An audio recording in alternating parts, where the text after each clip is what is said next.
మన ఊరు మన ప్రపంచం. ఎంత దూరం వెళ్ళినా, ఎంత ఎత్తు ఎదిగినా ఊరిని ఎప్పటికీ మర్చిపోలేము. ఊరుగాలి తగలగానే ఏదో తెలియని ఉత్సాహం, ఉత్తేజం. అందులోనూ సంక్రాంతి అంటే మహోత్తేజం. అవునా కాదా? మీరే చెప్పండి. చిన్నతనంలో సంక్రాంతి వస్తుందంటే మనకి మొదట గుర్తొచ్చేది అని ఒక్క విషయంలో చెప్పలేం. చాలా గుర్తొచ్చేస్తాయి. కొత్త బట్టలు, బడి సెలవులు, భోగి మంటలు, పిండి వంటలు, ఊర్లలో జరిగే ప్రబల తీర్థాలు. అరే, కోడి పందాలు ఎలా మర్చిపోయాను. ఇవన్నీ ఇలా ఉంటే మన పెద్దల్ని తలుచుకుని మనం తినే దాంట్లో ముందుగా వాళ్ళకి పెడతాం చూడండి.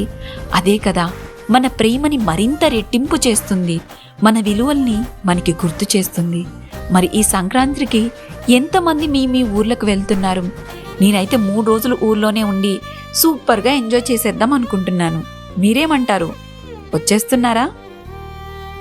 టికెట్స్ తీసుకున్నారా? మీ పల్లె, మీ బంధువులు, మీ స్నేహితులు అందరూ మీకోసం వేచి చూస్తున్నారు.